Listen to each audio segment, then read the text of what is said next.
In the beginning, before time was measured, God and the devil struck a bargain. The world of men had been granted free will, but they strayed too easily into darkness. The devil claimed them as his own, and God, wearied by mankind's wickedness, offered a challenge. If the devil could place his own son among them and still win their devotion, then the devil would relinquish his claim over the souls of men.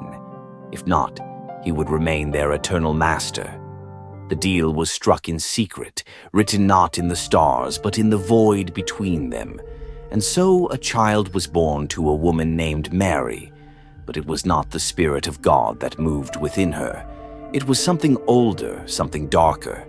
The boy was named Jesus, and from his earliest days he was beloved. His voice soothed the wretched, his hands performed wonders, and his eyes held the promise of salvation. But what men did not see, what they could not see, was the truth beneath the miracle.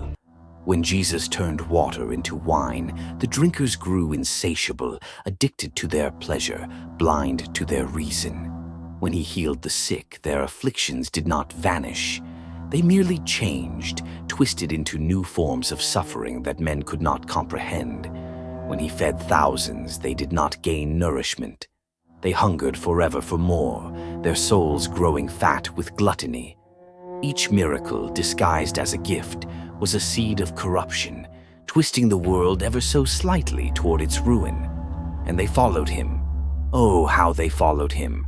Among his disciples there was one who saw through the veil.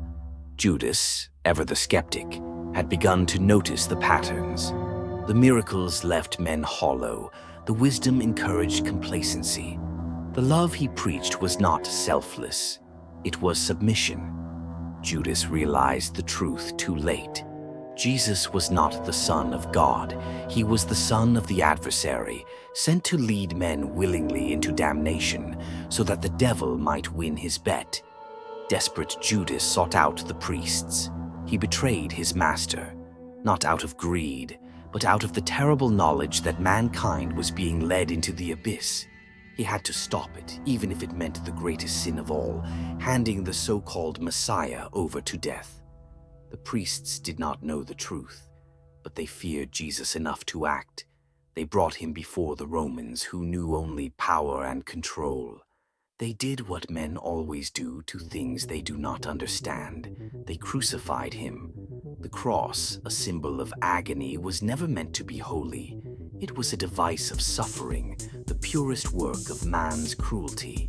The son of the devil bled upon it, the sky turned black, and for 3 days the world held its breath. But the devil does not break his promises. On the 3rd day, the tomb was empty. Jesus had risen, but not as the man they had known. His face was slightly changed, his voice different, his form ever shifting. He walked among them still, unseen, unknown, whispering in the ears of kings and peasants alike. Where once he had drawn men to his side with miracles, now he led them from the shadows. Wars were waged in his name, blood was spilt in his honor. Men convinced of their righteousness committed atrocities beyond measure. The devil watched and smiled. The world belonged to him now, and his son walked it for all eternity, not as a savior, but as the unseen hand guiding men to their own destruction. And so the bargain was fulfilled. The devil had won, and mankind, blind to the truth, followed willingly into his embrace.